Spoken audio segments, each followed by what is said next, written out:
Okay, let's just unpack this right away. I want you to close your eyes for a second. We are transporting you, mentally at least, to a place that occupies um, a very specific, almost hallowed space in the collective imagination of travelers. We are heading to southern Thailand. Right. And specifically, we're going down to Krabi Province, to an island that has somehow, over the years, cultivated this massive reputation as the Goldilocks of the Andaman Sea.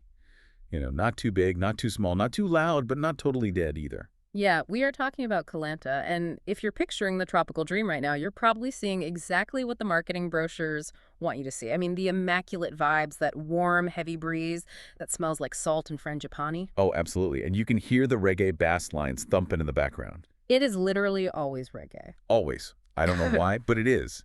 And, you can feel the condensation dripping off a cold glass of local beer in your hand. It's a very compelling fantasy. It really is. And for a lot of people, that fantasy actually holds up. But, and I think you knew there was a big but coming here, there is an immediate tension between the marketing of Koh Lanta and the actual logistical reality on the ground. That is exactly why we wanted to do this deep dive. Because Koh Lanta is so often sold as the chill alternative. If Phuket is the chaotic, neon-lit party animal. Right, the Patong Beach madness. Exactly. And Koh Samui is the expensive, resort-heavy cousin with a private airport. Right. Lanta is supposed to be the rustic, laid-back sibling where you go to just, I don't know, find yourself. But the thing is, rustic is so often just a marketing euphemism for bad infrastructure. Oh, 100%. And laid back can sometimes just mean it is absolutely impossible to get around. So our mission for this deep dive is to look at the sources and analyze whether Koh Lanta actually delivers tangible value for your time and your money, or if it's just a series of potholes disguised as paradise. And we really mean potholes. We've gone through a massive stack of sources for this. Travel logs, economic breakdowns, serious geography deep dives. And they all suggest that a perfect beach vacation here can turn into an absolute nightmare if you ignore the logistics. Yeah, we're going to get into what you call the low tide trap, which is this crazy geological quirk that renders some of the most popular beaches completely unswimmable for half the day. We're also going to map out the shoulder sweet spot. We found a very specific 15-day window in the data where you can get 40% off your entire trip just by shifting your travel dates slightly. Which is huge. And of course, we have to discuss the beer index. Yes, my absolute favorite economic model for understanding island spending. Along with the hidden scams, from what the sources call mafia monkeys to fake waterfall guides. Let's jump right into the arrival, because before you can sip that coconut on the beach, you actually have to get there. And this seems to be where the very first major myth of southern Thailand pops up. The train lie. The train lie. It is pervasive, isn't it? It is everywhere. You see it on the travel forums constantly. People recommending the romantic sleeper train from Bangkok down to the islands. They romanticize the whole thing, the clacking of the tracks, drinking a beer in the dining car, waking up to the sunrise over the rice paddies. I mean, I get it. It sounds lovely. It sounds incredible until you actually look at a map. Let's be crystal clear for everyone listening right now. No train line runs to Krabi or Koh Lanta, period. So where are these people actually going? The southern train line terminates hours away. You either end up in Surat Thani or Trang. So if you take that romantic overnight train, you aren't waking up and stepping onto a white sand beach. No, you're waking up in a dusty rail yard. You are arriving at a bus station in a provincial town. You're groggy from a sleepless night on a rattling train, only to realize you still have a 3 or 4 hour minivan transfer ahead of you just to get to the coast. So you're basically adding an entire leg of pure exhaustion just for the aesthetic of a train ride that doesn't even get you to your destination. Exactly. It's highly inefficient. Oh. For the vast majority of people, the necessary entry point is Krabi International Airport, KBV. You fly in, you land, you're tired, and you just want to get to the beach. And this is where the modern traveler's instinct kicks in, right? What we call the app reflex. Right. We all have it. You land in a new city, you pull out your phone, and you open, grab or bolt to summon a car. Because that's how it works in Bangkok or London or basically anywhere else in the world. But on Koh Lanta, or I guess specifically at the Krabi Airport arrival zone, that reflex is going to fail you completely. It will fail you hard. Why is that? Are the apps technically blocked there, like geofenced? Effectively, yes. The local transport syndicate, and we can use that term politely, they control the arrival zone. Ride-sharing drivers largely cannot or will not pick up there due to fierce territorial disputes. So the app might spin and spin, but nobody is coming. Right. You are entering a strictly fixed price ecosystem. You cannot haggle at the airport kiosks.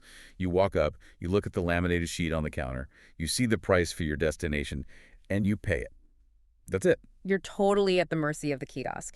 But the sources point out that you do have options on how you actually get to the island from that kiosk.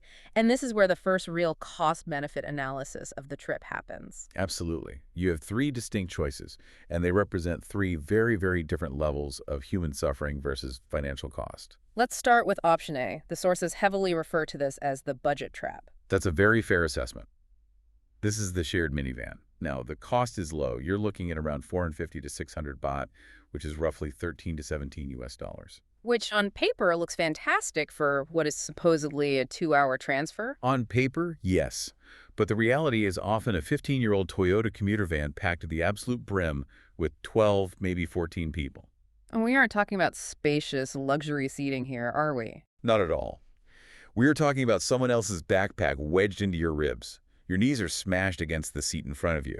And you have a driver who usually thinks he's auditioning for the next Fast and Furious movie. They drive incredibly aggressively. But it's not just the physical discomfort, right? It's the time tax. Yes. This is what the sources call the hostage situation aspect of the minivan. So Koh Lanta is a long, thin island.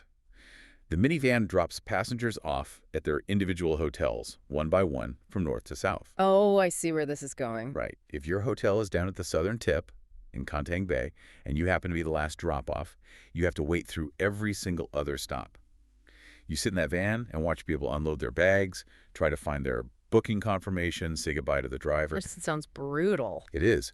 That supposed 2-hour trip can easily turn into a 4.5-hour ordeal. Okay, so if you want to preserve your sanity, what is option B? Option B is literally called the sanity saver in our notes. This is the private car. You're looking at jumping the price up to about 2,500 to 2,800 bahts, so maybe 70 or 80 US dollars. That's a significant jump from $15. It is, but you get door-to-door air-conditioned comfort, no stops, you control the temperature, you can ask the driver to pull over for a toilet break or to grab a water if you need it, not because someone else in the back row is complaining. But there's a massive catch with the car, too, isn't there? I mean, even if you shell out the $80 for the private AC car. Yes, the bottleneck. This is the great equalizer of Koh Lanta. The island is very close to the mainland, but it is an island. To get there, every single vehicle, whether it's a luxury SUV or a chicken truck, must take the car ferry from the mainland over to Lantanoy. And that ferry is just a slow-moving barge, basically. Exactly. In high season or during the afternoon rush hour, the queue for this barge can be horrendous. So even in your private, comfortable car, you might sit in a line of idling trucks and minivans for 90 minutes just waiting to cross a tiny strip of water. Which leads us to the ultimate workaround, option C, the James Bond option. The speedboat transfer. This is the only way to bypass that ferry traffic entirely. They pick you up at the Krabi airport in a private van, they drive you to a private pier on the mainland, put you on a sleek speedboat, and you blast across the water. And where do you land? You usually do a beach landing right in Saladan, or sometimes directly onto the sand in front of your resort. It keeps the whole vacation vibe totally intact from minute one. But you definitely pay for that speed and that style. Heavily. It's usually around 2,000 bahts per person. Per person? Yeah, per person. So if you are a solo backpacker, maybe you splurge on that.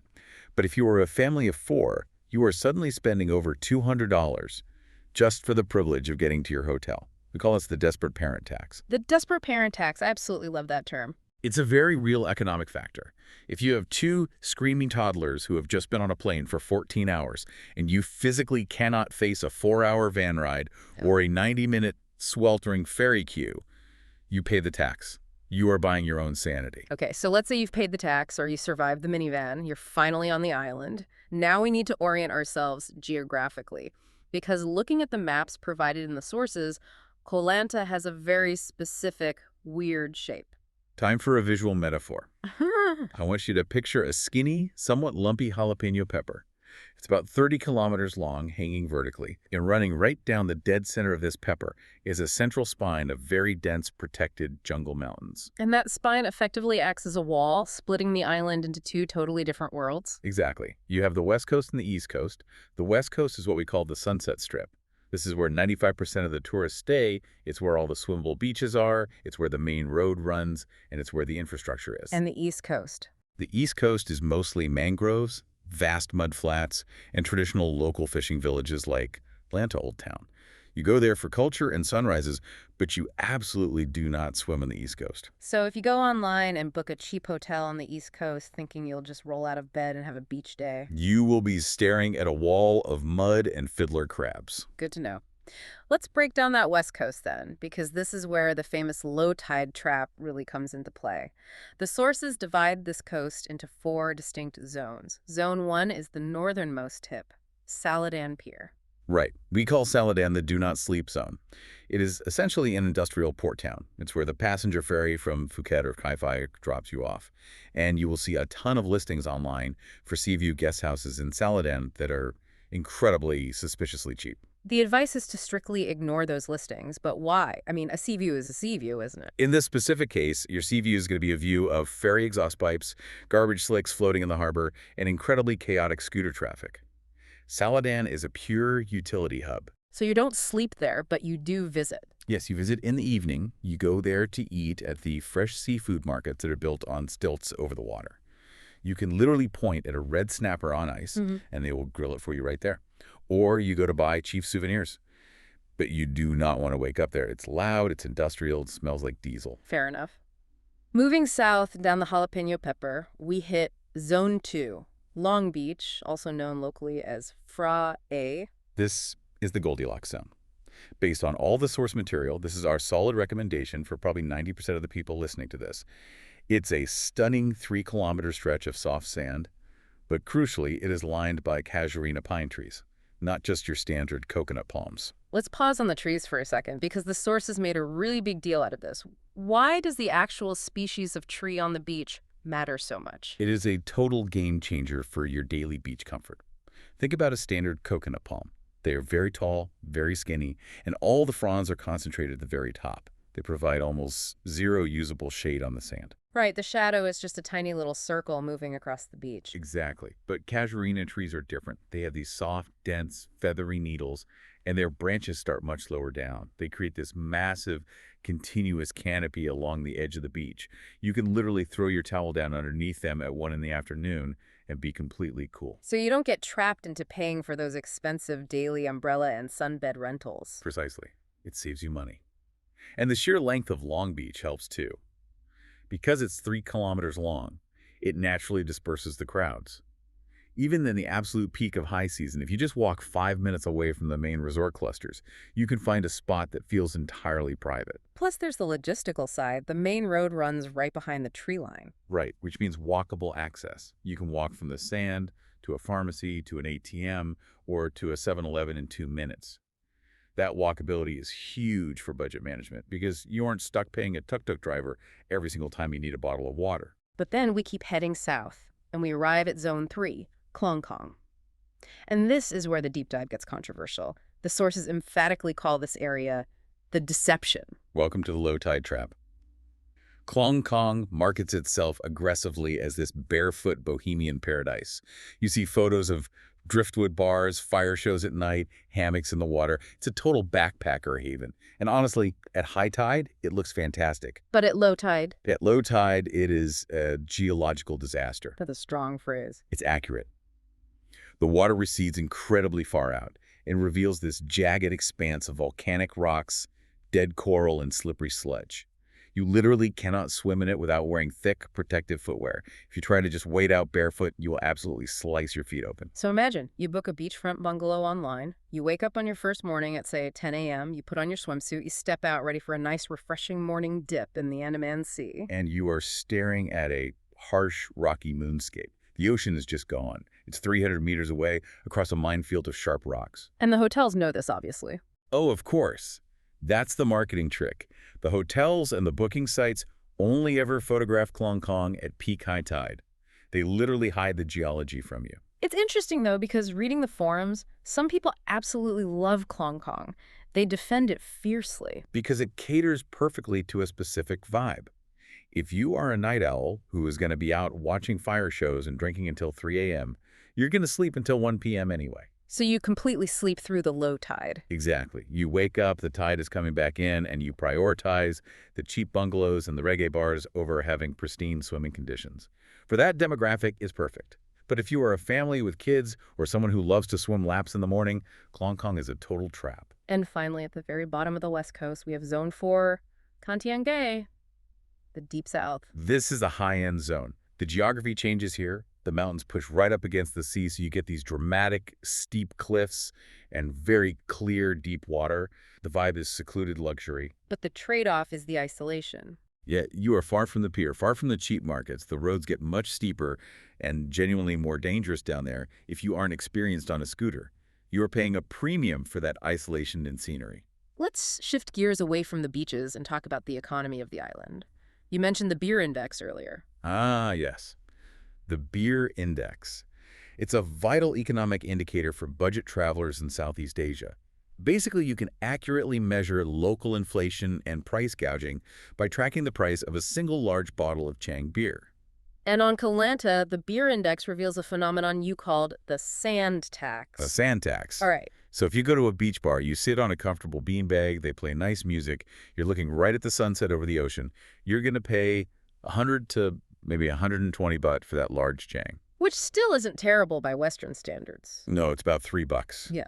But you are paying a heavy premium for the location. Because, as we mentioned earlier, the main road is so close to the beach on the west coast, there is almost always a 7-Eleven directly across the street from that beach bar. And the price of that exact same large Chang at the 7-Eleven? 55 baht. Exactly the same beer. The hack is unbelievably simple. You walk into the 7-Eleven, buy your cold beer, walk back across the street, and just sit on your towel on the sand, literally 10 feet away from the people paying double at the bar. You get the exact same sunset. The same sunset, the same ambient music drifting over from the bar for less than half the price. That feels like a very classic backpacker move. It is. But look, if you are staying on the island for a month, that savings compounds massively. It's the difference between breaking your budget and staying an extra week. Let's talk about food. Because the island isn't just surviving on cheap beer, the sources detail a surprisingly sophisticated food scene, especially driven by the digital nomad community. The nomad crowd brings a very specific demand, and that demand is high-quality coffee. Yeah. The benchmark on Koh Lanta right now is a place called Fika. It's essentially the gold standard for remote work on the island. What makes it the gold standard? They have proper, high-quality espresso, which runs about 75 to 100 baht. They have incredibly fast, stable Wi-Fi, and most importantly, they have aggressive air conditioning. Aggressive air conditioning is definitely a feature, not a bug, when you're in Thailand. Oh, absolutely. Okay. When it's 35 degrees Celsius outside and the humidity is at 90%, you want to be physically shivering while you sit there and answer your emails. It keeps you productive. You can't just live on espresso. And the sources brought up a psychological phenomenon that I found fascinating: rice fatigue. Yes, rice fatigue happens to almost everyone, no matter how much you love Thai food. After 2 or 3 solid weeks of green curry, pad thai, and basil stir-fry for every meal, your body physically revolts. You just crave heavy Western carbohydrates and melted cheese. You desperately need a burger. You need a burger. And Koh Lanta has developed this strangely competitive, high-quality burger bracket to cure exactly this ailment. Let's break down the contenders in the burger bracket. All right, if you want a refined experience, your top seed is Patty's Secret Garden. They use imported Australian beef. They have a beautiful garden setting. It's high quality. This is a very civilized knife and fork kind of burger. Okay, but what if you want that trendy American diner style? The smash burger. Then you go to Fat Monkey. They do a burger called the Chicky Cheese. They smash the patty down so you get those amazing, lacy, crispy edges on the meat. It is greasy in the absolute best, most comforting way possible. And for the person suffering from ultimate rice fatigue, the absolute glutton. For the glutton, you go to Crack Atlanta. They serve a burger called the Sloppy Seconds. Wow. Terrible name. It is a horrific name. Yeah. But it's a highly accurate description of the food. It's huge, it's excessively greasy, it's messy, and it costs 400 baht. 400 baht. That's really expensive for Thailand. That's over 10 US dollars. But you aren't just paying for a meal. You are paying for a highly specific, high-calorie cure for homesickness. And it works perfectly. We can't do a deep dive on Thailand and only talk about burgers, though. What about authentic, local cheap eats? The undisputed champion in our sources is Yaoi Restaurant. And it perfectly fits my personal criteria for finding the best Thai food in any town. Which is? Plastic chairs, Harsh fluorescent lighting, proximity to roadside exhaust, and absolutely zero view of the ocean. The plastic share rule, it rarely ever fails. Never. Seriously, if the chairs are heavily padded and comfortable, the food has usually been compromised or dumbed down for delicate tourist palates. Yaoi is incredible. Their massaman curry is the standout dish. It has this incredibly rich, deep coconut broth, tender braised potatoes. And they have a tofu dish that got mentioned repeatedly. The crispy tofu. It has this shatteringly crisp exterior that is hard to pull off. The best part, you can easily feed 2 hungry adults there with drinks for under $10 total. Okay, but on the complete opposite end of the dining spectrum, let's say it's an anniversary. You want a romantic splurge. Where are you going? You are booking a table at Yen Garden. It's tucked away, hidden down this lush jungle path. They have fairy lights strung up in the trees, incredibly high-end attentive service. And European pricing, I assume. Very much so. You're looking at maybe $50 a head, minimum. But the value proposition changes here. You are paying for the ambiance, the romance, the memory. You're not just buying calories like you are with the 400-baht burger. Let's talk about what you actually do on the island when you aren't eating. Because there's one specific activity that seems to be universally praised in every single travel log we looked at. The Emerald Cave. It is located off-island on Koh Mook, but it's usually sold as the highlight of the local 4-island tour from Koh Lanta. Describe this experience for us, because reading the accounts, it sounds terrifying and completely magical at exactly the same time. It genuinely is both. Yeah. So your boat pulls up to a sheer limestone cliff in the middle of the ocean. There's no beach. There is no dock. You just see this small, dark, menacing tunnel opening right at the waterline. And you just jump in? You put on a life jacket, you jump off the boat into the deep water, and you start swimming into the cliff. You have to swim about 80 meters through this winding, pitch-black cave tunnel. Can you see anything at all in there? Barely. You might have a guide in front with a tiny waterproof flashlight, but mostly it is just dark. You can hear the echoing splashes of other people kicking, maybe someone breathing heavily or shouting to their friend. It heavily plays on every fear of enclosed spaces you might have. It sounds like a sensory overload in the dark. But then what happens? Then the water starts to change. The light from the other side hits the water underneath the rock, and you see this brilliant glowing emerald color illuminating the tunnel from below. Hence the name. And then you suddenly pop out into this hidden, roofless lagoon. It's a massive sinkhole inside the island. You pull yourself up onto a tiny, pristine beach, and you are surrounded on all sides by 360-degree, towering vertical cliffs covered in jungle vines. And it's completely isolated from the outside world. Totally. You can't see the ocean at all. Yeah. It actually used to be a pirate hideout centuries ago because it is totally invisible from the sea. You feel like you've literally discovered a secret prehistoric world. It is one of those rare, genuine bucket list moments that actually lives up to the hype. But unfortunately, not every attraction on Koh Lanta delivers like the Emerald Cave does. We have to do a quick Instagram versus reality check for the listeners. First up on the disappointment list, the lighthouse. Ah, the lighthouse at the Koh Lanta National Park. On paper and on Instagram, it looks incredibly romantic. A solitary white lighthouse on a dramatic cliff at the edge of the world. In reality, it is what we call a Q clock. A Q clock. Explain that. It's a pure vanity trap. You hike up there, and you just find a line of sweating tourists waiting to take the exact same photo. The angle scam is very prevalent here. The angle scam meaning the photos online deliberately hide the reality just off frame. Exactly. The perfectly cropped photo on your feed completely crops out the line of 20 people waiting impatiently right behind the photographer, and he usually crops out the overflowing trash cans right next to the path. It is a beautiful view, don't get me wrong, but do not expect any romantic solitude. And then there's the Klongchak waterfall. This comes with a major, major warning. If you are visiting Koh Lanta in the dry season, which is roughly February through April, you must avoid this hike. Why? I mean, waterfalls are usually a safe bet. Not this one. In April, Klongchak is not a waterfall. It is a moist boulder. A moist boulder. That's being generous. You will hike for 40 minutes through dense jungle in 95-degree heat with crushing humidity, only to arrive at what essentially looks like a dripping faucet over a stagnant puddle of brown water. That sounds miserable. It is deeply demoralizing. Unless it has rained heavily in the past few days, it is simply not worth the sweat equity. Speaking of nature in the national park, we need to talk about the local wildlife, specifically the monkeys. The macaques down at the national park, let's not mince words here. They are an organized crime syndicate. Organized? That feels like you're giving them too much credit. No, I am serious. They have tactics. They know exactly what they are doing. They have learned how to pop open the locked seats of rental scooters to steal the chips and snacks you hid inside. They will shred your canvas tote bag just to see if there's a banana in it. They just mug people. They absolutely mug tourists. They will walk right up and snatch a plastic water bottle right out of your hand. The best advice from the sources is never, ever smile at them. Because showing teeth is a sign of aggression. Exactly. In primate language, a big toothy smile means you want to fight. They will bare their fangs back and charge you. Just keep a neutral face, secure all your loose items, and if you leave a bag unattended on the beach while you swim, consider it gone. Let's transition here to the frankly ugly side of the island. The things that can really ruin a trip if you aren't mentally and logistically prepared. We should start with the environmental issues, specifically something called sea lice. Just the phrase sea lice sounds completely horrific. It's not actually dangerous, but it is deeply annoying. They are basically microscopic jellyfish larvae floating in the water. You'll be having a lovely swim at Long Beach, and suddenly you feel these tiny, invisible electric shocks all over your arms and legs. Like a stinging nettle in the water. Exactly. It's highly seasonal, mostly depending on the currents and the water temperature, but it can make swimming really unpleasant on certain days. And there's the plastic pollution issue too, right? Yes. This is a sad reality of the region.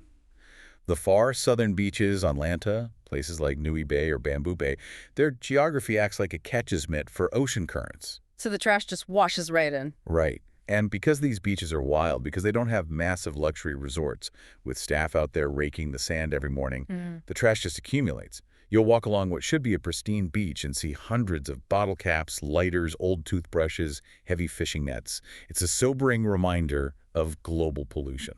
What about financial traps? Obviously, scams happen everywhere, but are there specific ones to watch out for here? The absolute classic on Koh Lanta is the tuk-tuk switcheroo. How does that play out? So you hail a tuk-tuk on the road. You ask the driver how much to Long Beach. The driver holds up 2 fingers and says 200. You agree. You get in, you arrive at your hotel, hand him a 200 baht note, and he shakes his head and says, no, 200 per person. And suddenly your cheap ride has doubled or tripled in price. How do you fix that before it happens? You have to be incredibly explicit before you ever put your foot inside the vehicle. You say 200 total price for everyone. Make them nod and agree to the word total. There's also dual pricing at government sites, isn't there? Yes. The national park is the prime example. They charge Thai locals 40 baht to enter, but foreigners are charged 200 baht. Is there a workaround for that? You can't avoid the fee, but there is a hack. Keep that ticket stub. Do not throw it away. That ticket is valid for the entire day at any other national park site on the island.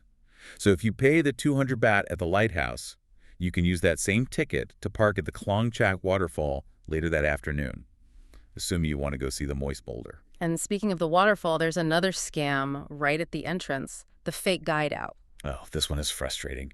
You pull into the dirt parking lot for the waterfall hike, and local guys will approach you immediately.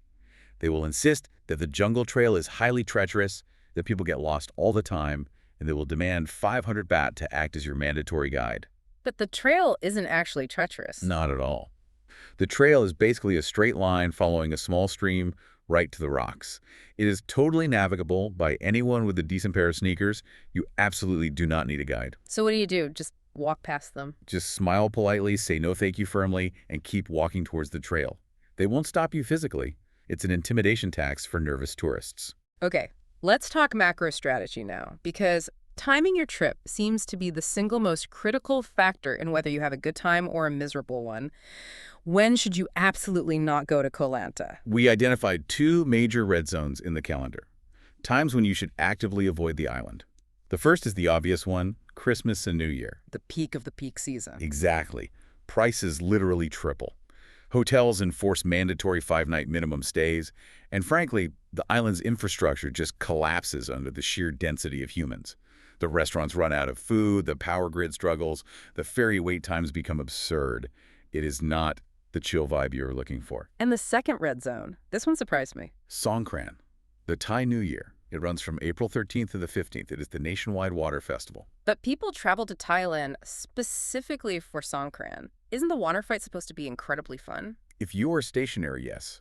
If you are already checked into your hotel wearing a swimsuit and you just want to stand on the side of the road with a super soaker and drink beers, it is the most fun you will ever have. But if you are trying to travel, If you are transiting, it is a living nightmare.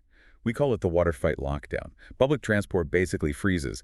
If you try to take a tuk-tuk from the ferry pier to your hotel with all your luggage, you will be targeted. targeted by who? By everyone. Locals line the streets with giant barrels of ice water. Pickup trucks drive around with kids throwing buckets. You cannot get a dry taxi. Yeah. Your expensive rolling luggage, your backpack with your laptop in it, will get completely soaked with freezing ice water before you ever reach your lobby. Do not plan a travel or transit day during Songkran. Consider us warned. So if those are the red zones, when is the ideal time to go? You mentioned a shoulder sweet spot earlier. The data points to two very specific windows. Window 1 is November 1st to November 15th. We nickname this window the Awakening. Why that specific 2-week block? It is the exact moment the monsoon season ends. So the jungle is incredibly lush and green. The waterfalls like Klong Chak are actually flowing with immense power. The locals are fully energized and genuinely happy to see tourists because business is just returning after a long, dead summer. And the pricing. That's the best part. Because the high season crowds haven't arrived yet, hotel prices are still about 40% lower than they will be in December. That's massive. And what is window 2? Window 2 is April 20th to May 5th. We call this the mass exodus. Right after the madness of Songkran ends, all the tourists leave the island. The crowds just vanish overnight. But the weather's changing then, right? It is. It gets hot. Really brutally hot and humid. But the trade-off is the ocean. In late April, the wind dies down entirely, and the Andaman Sea becomes as flat and clear as a sheet of glass. Which is perfect for the boat tours. It is the absolute optimal time for snorkeling at Koh Lanta or swimming into the Emerald Cave. You have perfect visibility. And, just like November, you get deep, deep discounts on accommodation because the hotels are desperate to fill empty rooms before the heavy rains start in June. Let's break down exactly who this island is actually for, because clearly Koh Lanta is not a one-size-fits-all destination. Let's look at the target personas we pulled from the sources. Let's start with the classic backpacker. If you are a backpacker on a tight budget, you are heading straight to Klong Kong, Zone 3. You want to stay at Blanco Hostel if you want the aggressive party vibe and beer pong, or you stay at Koh Lanta if you want a quieter, eco-friendly bungalow vibe. You basically tolerate the sharp rocks at low tide purely for the cheap social life. What about couples? Someone looking for a romantic getaway without spending a fortune. For couples, you push south to Contiang Bay. The standout recommendation is a boutique place called the Hubin. It has this incredible, striking, red-tiled infinity pool perched right on the edge of a cliff. Very dramatic, very romantic. Or, if that's too pricey, there's Lanta Secret House just down the road for a much better price point. And for families traveling with young kids. Families should strictly stick to Klong Dao Beach. It's the very first beach in the north. Why Klong Dao? The bathymetry is perfect for kids. The water is incredibly shallow for a very long way out. It's essentially a giant wading pool. There are rarely any dangerous riptides. And there's a fantastic family activity right there, Lanta Animal Welfare. Right, the rescue center. Yes, you can go in and actually volunteer to take the rescue dogs out for walks on the beach. It's an incredibly wholesome, free activity that kids absolutely love. That's a really cool feature. Now, what about the high-end luxury traveler, the person who has a big budget and refuses to get in a 15-year-old minivan? For them, there's really only one answer on Koh Lanta, Pimlai Resort. This is the ultimate island flex. This is the place with the speedboat, right? Exactly. Remember the horrific 90-minute car ferry queue we talked about? Pimlai guests literally skip it. The resort has its own private dock on the mainland, and they whisk you across the water in a luxury speedboat. They also run private, uncrowded excursions to the outer islands so you never have to deal with the tourist hordes. Okay, flip side, based on everything we've covered, who should actively avoid Koh Lanta? If you're looking for the full moon party rave experience, do not come here. Yeah. The nightlife on Lanta is very much sitting on a bamboo mat, listening to acoustic guitar and drinking a beer. It is chill. It is not manic. So no giant speaker stacks on the beach. No.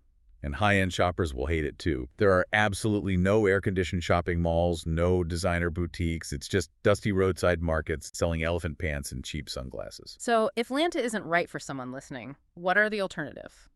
The sources provided a few solid backup options. If you want slightly easier logistics from Bangkok, look at Koh Chang. It's in the Gulf, closer to the Cambodian border. You can get there with a direct bus and a quick ferry, no flights required. It has much better, more reliable waterfalls. But the roads on Koh Chang are notorious. Yes. The sources describe the driving there as Mario Kart Rainbow Road. The mountain passes are incredibly steep and twisty. It is not for the faint of heart on a scooter. What if someone wants even more peace and quiet than Lanta? Like they want to completely unplug. Then you look at Koh Chang. It's a tiny island, just 30 minutes by longtail boat north of Lanta. It is a literal time machine. How so? There are almost zero ATMs. There are no 7-Elevens whatsoever. The electricity still cuts out sometimes. It is pure, unadulterated isolation. And finally, what if you are a solo traveler and you actually want to meet people, but without the insane full moon party vibe? You go to Koh Tao. It's the scuba diving hub in the Gulf.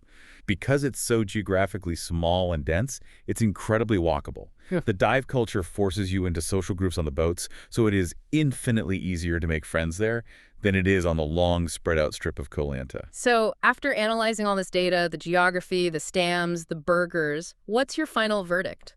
My calculated return on investment, I would absolutely go back to Koh Lanta. Really? Despite the ferry queues and the moist boulders? Yes, but I would be highly strategic. I would only go during that November window. I would only book a room on Long Beach to get those pine trees, and I would return strictly to eat the cheap, incredible cow soy soup at Rare View Coffee in Old Town. That is my perfect Lanta trip. For me, I think the sensory memory just wins out over the logistics. The utter magic of emerging from the dark into the Emerald Cave and sitting with a cheap 7-Eleven beer watching the sunset, it just outweighs the friction of getting there. It really all comes down to managing your expectations. Yeah. If you expect a sanitized resort experience, you will be miserable. You have to embrace the dust, you have to guard your snacks from the monkeys, and you have to accept the ferry queues to actually find the value here. But there is one rule you absolutely must follow. Please, check the tide charts before you book your hotel. Just check the charts. It's that simple. It will save your vacation. Before we wrap up, there's one thought I want to leave you with, something outside the sources. When you look at the trajectory of these Thai islands over the last 20 years, the development is relentless. The raw, dusty charm of Koh Lanta is probably living on borrowed time. The very sobering point. Right. Between the push to build a physical bridge from the mainland to replace the ferry, which is constantly being debated, and the changing global climate affecting the monsoon seasons, that specific shoulder sweet spot we talked about, it might not exist in 5 or 10 years. The island will either become fully modernized and lose its rustic edge, or the weather patterns will become too unpredictable to plan around. Which means, if you're going to experience the true Goldilocks version of Koh Lanta, you probably shouldn't wait a decade to do it. Exactly. Go now while it's still perfectly imperfect. That's a wrap on our Koh Lanta deep dive. Thanks for listening, and we'll catch you on the next one. Safe travels.